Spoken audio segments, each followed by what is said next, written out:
Hey guys, and welcome back to a Forza Motorsport 6 video by myself as at 8585. We start off the race on Spa at night with a bit of magical tricks. This guy was going backwards for some strange reason. Obviously I know it was the connection. So into the first corner we actually get through unmarked, and yeah, we're in 14th place, and hopefully we're going to try and close down the players in first place. Close up very quickly on the Selena 7 here, clip it right here, managed to clip the back end there of a Ferrari, and yeah, this happened. It was at this moment that Nathan knew he fucked up. Yeah, so we've been caught up in a massive pileup. We cut forward down the straight into this chicane here. That guy goes very wide, very close behind this LFA. So yeah, let me tell you what the car is for starters, because you probably can't even see it. It's the Corvette ZR1. Now this car is something that I've come up against it quite a few times, and I was a bit confused as to why people were actually using the car. But I actually thought, you know what, let me get to the drawing board, let me tune the car, and let me find out what the fuss is all about.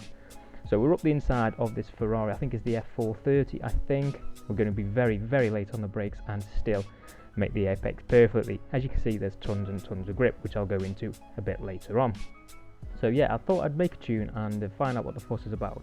And doing so, I can be honest, I know now why people use this car. The car is incredible, absolutely incredible. Down the straight, tons of speed. Coming out of corners, tons of grip. On the brakes, tons of grip. Mid corners, tons of grip. Stability into corners, it's perfect. It's becoming one of my favourite cars in S class. So yeah, this is why I did a tune on it. So I've got two races for you. I've got one at Spa and then one at Watkins Glen. We cut forward a bit here, and we're on to lap 2 now. Into the left, into the right hander here. Did it absolutely perfectly, but the back end started to step out ever so slightly as it went light over the crest of the hill, and nearly a remake of basically lap 1. But fortunately, I was able to correct that and continue my run to try and track down the people ahead. So the Celine there again runs very wide up the inside of him there, and I can see my next two victims.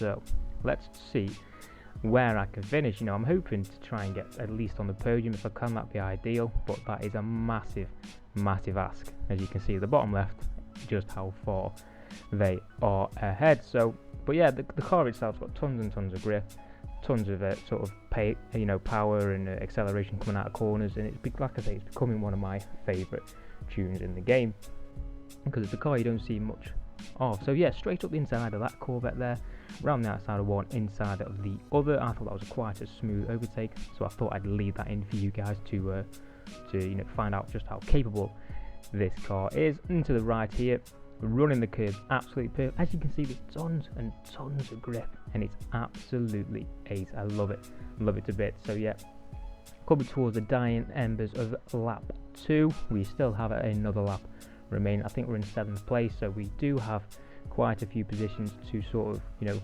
claw back if we do want to end up on the podium. So we're in 7th place. I personally, I think we can do it.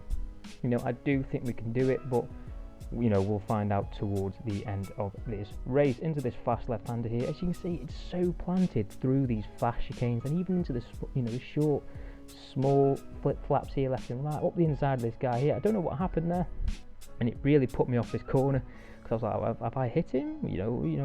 What's the crack? But I don't think I hit him. I think he just sort of lost control on the brakes, but I'll never know, because I never spoke to him. I never messaged him after just to say what the crack was, because in all honesty, I don't really care.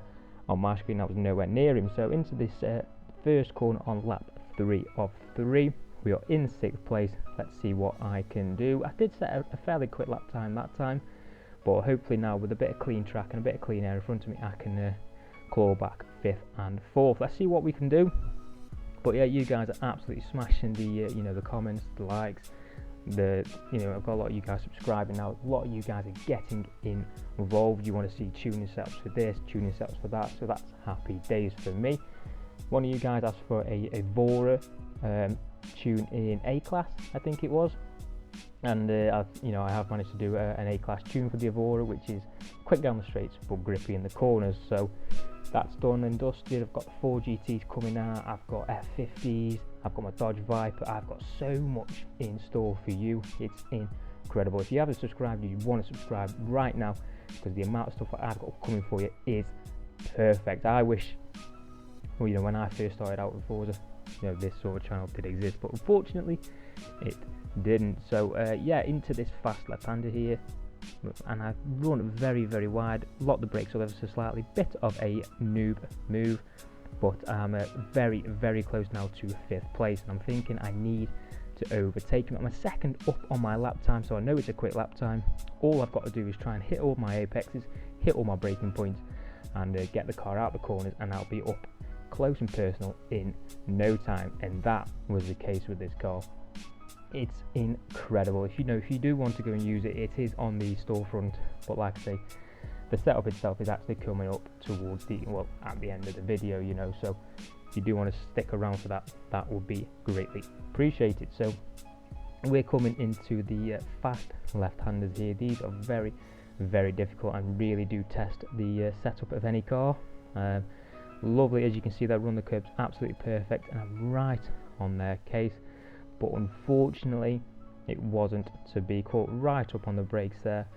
These two were very, very lucky to get away from me. So yeah, this race I did unfortunately finish 6th place, but I think what I came from with the massive collision on turn 3, I thought that wasn't actually too bad. There, your lap times there. As you can see, I don't think it was actually the fastest, but it was a very, very quick time for the type of car it is. So yeah, happy days, and yeah, have a look. And on to race 2. There's a Cigaris just in front. I get a nice start, kind of very, very scared there in McLaren F1. Sneaks up the inside of me into the first right-hander here, fire it out, and yeah, I'm thinking this guy's quick. I know he's fairly quick because I raced him in the last race, and I think he actually won or came second, so I know he's quick. And I'm thinking, the F1 is very, very quick around here. This car's got to be very good to keep up, if not beat, that McLaren F1 GT. And the reason why this race is in here is obviously to make the video a bit longer for you guys, so you can get a better sort of overview of the car itself and the tune. But it's actually because the lines that I was running was spot on. Some of these lines that I was running was spot on. I was putting it exactly where I wanted it. He run very, very wide there, clipped the grass. I'm trying to sneak up the inside here, but the grip of that F1 GT just keeps him around the outside. And I'm thinking, right, late brake around the outside, but I knew exactly what he was going to do. Hold the inside, and it's the sensible thing to do. I turn it super tight, still try to fire it out. He covers the inside, so I have to go the long way round. So I managed to sneak past him there. So for me, that's ideal. Into this right-hander here, I was very late on the brakes. Somehow didn't manage to run it wide, but obviously I got hit a few times there. He did let me go, so happy days, fair play, even though it was a racing accident. Clip the curb there accidentally, so let's fire it out now. Let's have a look at these corners that I'm about to do now. These corners are perfect. If you get them right, you feel like a god. So flick it left there, and now this is into the right. As you can see, there's the yellow lines. Look at that. That is spot on. And I'll show you the next lap as well, just to make sure you guys know it's not fluke, pure fluke. It's actually just how planted and good this tuning setup is. You can put it where you want, and for me that's very, very important. I need to know where I can put it. So we skip forward into the long sweeping right-hander here. Again, I run a super line through here, pin it through third gear, over the curb there, beautiful. Into this fast left-hander here. Was actually a bit early on the brakes, even though I thought I was very late. Fire it out, and yeah, I'm not getting away from the second, third and fourth. They're still in touching distance, but I'm going to keep my head down and keep trying to pull away. Again, there's just proof of me clipping the yellow lines. It's a perfect tune. It really, really is. If you can handle the oversteer that it does have, because sometimes it does like to step out coming out corners if you do slam it on. But if you can manage that, if you're good with, and confident with the back end stepping out, this car would be perfect for you, because it's so good everywhere else. As long as you can master that bit like obviously I can, you know, you will be able to post super quick lap times straight away. Into the left-hander here, okay, beautiful there, and then this is the right-hander here again, just to show you that it's not, look, is that deja vu? Have I just rewinded the clip? I mean, how can you do that twice in a row on the yellow lines? It's incredible. So now we skip again to the same point on lap 3, and here I'm actually half a second up on my time, so I'm thinking, clean lap, let's see what I can do. Run that corner fine, very late on the brakes into this corner, missed the first apex but managed to clip the exit, the apex there, which is ideal, so I haven't lost that much time. Into this cambered, very cambered right-hander, fire it out again, just flick the curb there, so I did kind of mess my drive coming out of the corner, only ever so slightly, but I did nonetheless. And yeah, we're coming down the straight, we're still 4/10 up on my previous lap time, which again was quick, but this is a clean lap, and clean laps are what matters. So into the left-hander here, slam the brakes on there in third gear, keep it in third gear, you don't really need second. You just don't. You don't really need second. Third gear is fine, but like I say, we're coming into the dying embers now. This is the chicane. I was kind of getting a bit ahead of myself and a bit panicky because I was half a second up. I think this is going to be my fastest lap I've ever done around this track. So, but yeah, boys and girls, we do have the tuning setup coming up shortly. You know, if you do like this video, please like, comment, and subscribe to me if you haven't already for more tuning setups. I'm going to try and do maybe 1 or 2 a week for you. So please stay tuned for that. But yeah, any sort of cars that you want tuning or anything that you've got planned that you need tuning, please let me know because I can get it done for you. There's the car itself. Please like, comment, and subscribe to me. Stay tuned for more, guys.